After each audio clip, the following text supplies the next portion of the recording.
Hello, my friends and fellow patriots. Come on in to O'Reilly's Corner, where we keep the lights on the issues that matter to all of us. Do me a great favor on your way through the door. Just smash those like and subscribe buttons so that we can stay together. So today, we're looking at a region on the edge, even more so than usual. You've heard the sound bites, you've seen the breaking news alerts about Iran and the Abraham Accords, but how much of it is actually true? Let's address the cold, hard truth.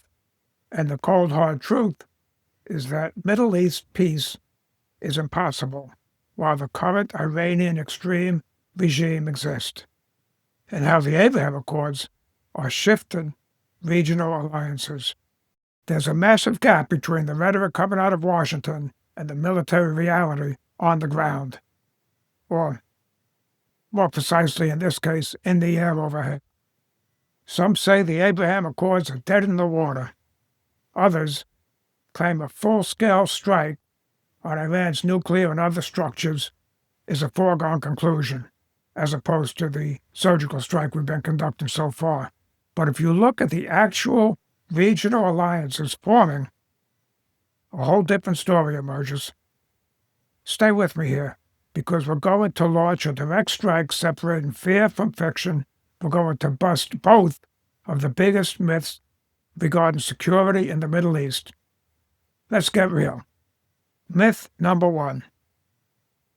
There's a common belief that the U.S. and/or its regional allies could launch a quick surgical strike on Iran to permanently disable their nuclear and military capabilities without triggering a larger war. The military reality, unfortunately, is a lot more complex. Iran has spent decades hardening its infrastructure, burying its most critical nuclear facilities deep, deep underground or within mountains, making them nearly impossible to destroy with conventional strikes alone. Even the legendary bunker buster bombs might have met its match. Furthermore, this isn't just about an initial strike, it's about the spiderweb of proxies. A direct hit on Tehran wouldn't just be met with a conventional response, it will, and has, triggered a multi-front conflict involving Hezbollah in Lebanon and militias all across Yemen and Iraq.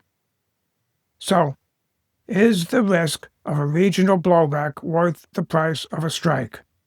Or is doing nothing even more dangerous? That's the key question.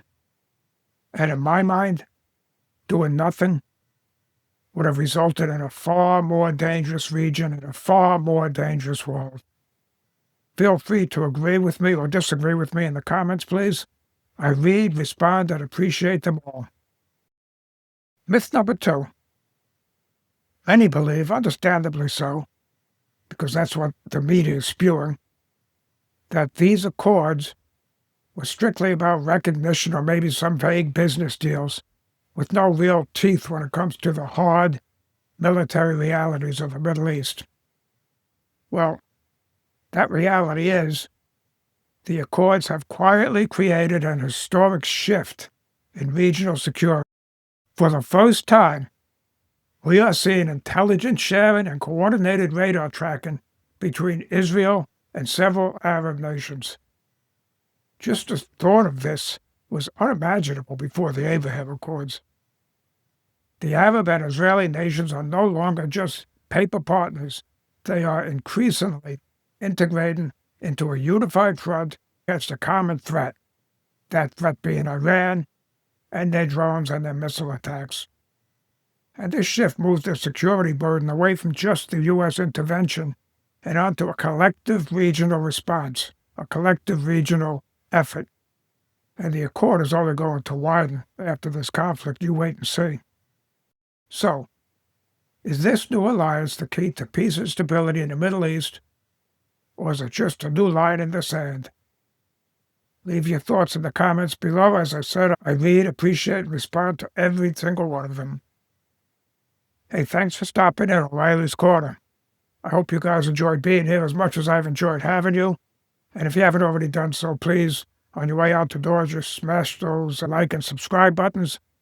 And I'll see you next time in O'Reilly's Corner. I'm Mike O'Reilly.